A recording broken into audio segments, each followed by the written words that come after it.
Buenas noches, mi nombre es Adrián Ulises Palomares Pelayo. Eh, Estudio en el plantel de Valderas y voy a compartir mi información respecto a la investigación que nos dejó de tarea.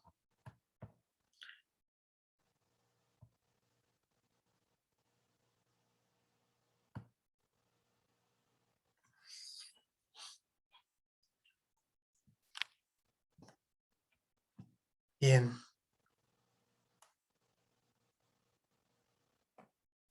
mi tema es sociedad controladora. Reestructuración es una forma de estructuración.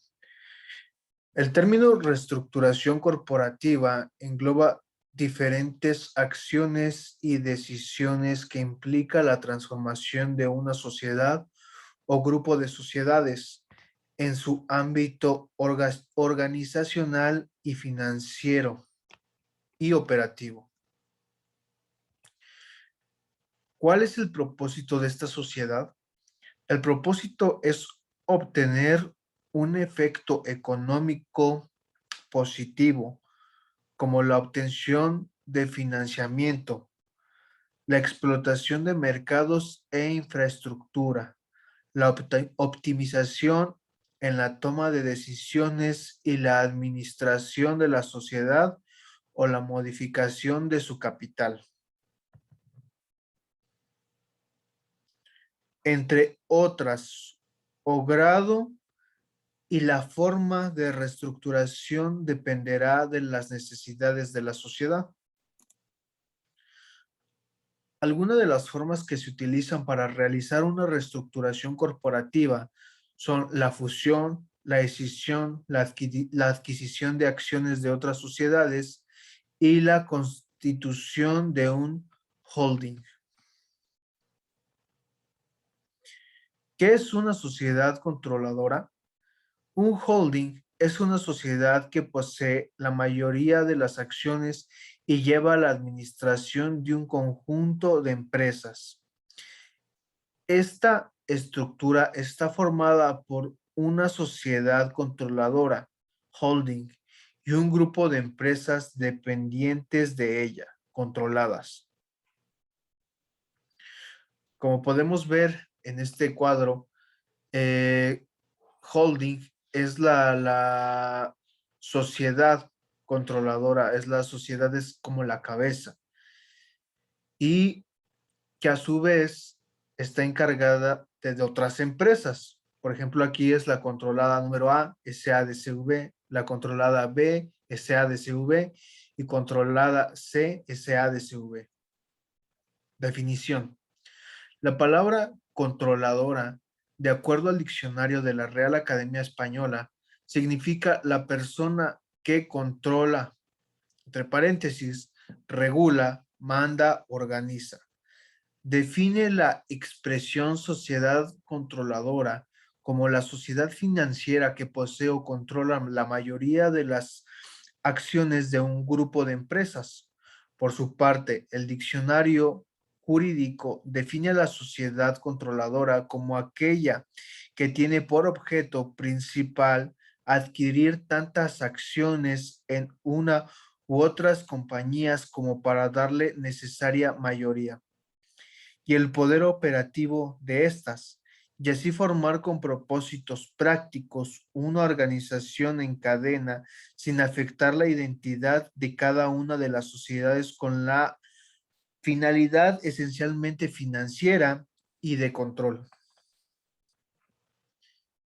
Después de explicar el concepto a través de su definición gramatical y la doctrina, podemos resumir que las sociedades controladoras, también conocidas como holdings, son aquellas personas morales cuya capacidad económica, financiera y desde luego fiscal les permite participar en el control, funcionamiento y en la administración de otra u otras sociedades en virtud de ser propietarias de una parte del capital de dichas compañías.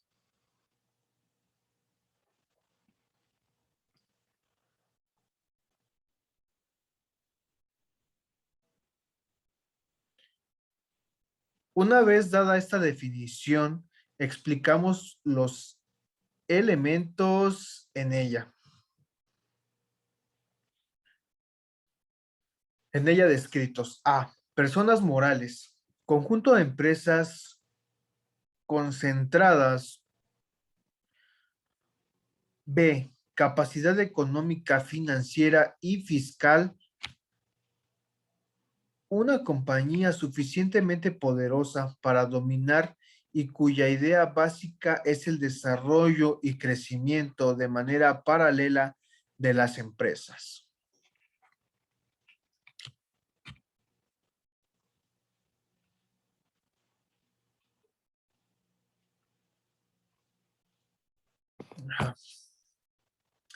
C. Administración de una u otras sociedades. Tiene una posición de influencia en la administración de una o varias empresas porque es un centro de decisión sobre las demás. El holding está rodeado o tiene estas características. Persona moral, tiene capacidad económica, financiera y fiscal y está encargada de la administración de otra sociedad. La doctrina prevé tres tipos de compañías controladoras. Uno, sociedad controladora, aquella que tiene determinadas actividades, además de poseer acciones de otras compañías. Dos, sociedad controladora pura, aquella que únicamente se dedica a administrar a sus subsidiarias. Tres, supersociedad controladora, es aquella que controla a su vez a más compañías controladoras.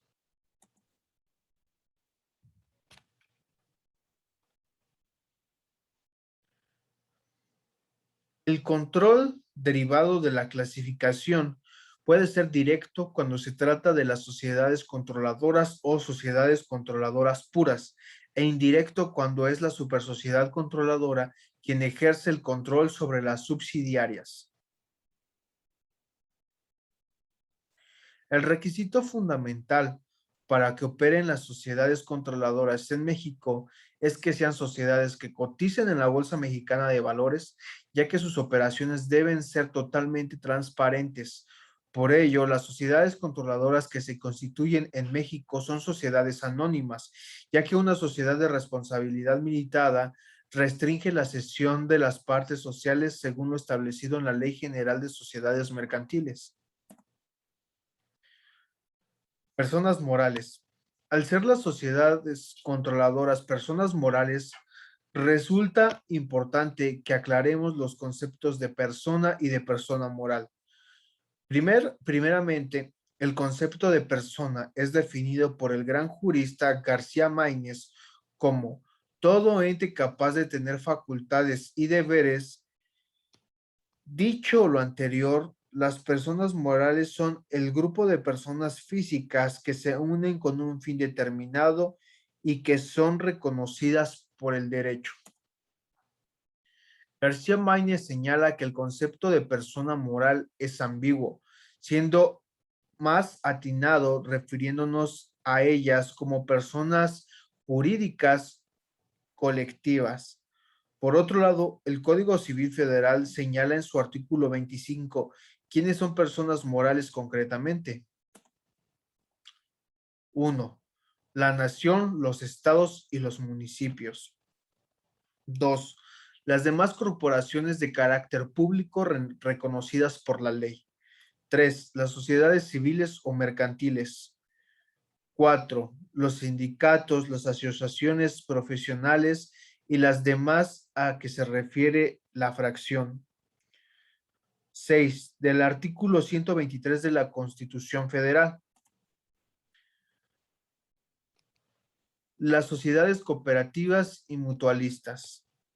6 las asociaciones distintas de las enumeradas que se propongan fines políticos, científicos, artísticos, de recreo o cualquiera otro fin lícito, siempre que no fueran desconocidas por la ley. 7 las personas morales extranjeras de naturaleza privada en los términos del artículo 2736. Asimismo, la ley antes mencionada nos señala que las personas morales obran y se obligan por medio de los órganos que las representan, sea por disposición de la ley o conforme a las disposiciones relativas de sus escrituras y constitutivas y de sus estatutos. Ellas pueden ejercer todos los derechos que sean necesarios para realizar el objeto de su institución. Y hasta aquí termina mi, mi investigación. Le agradezco por el tiempo y espero sea de su agrado. Muchísimas gracias.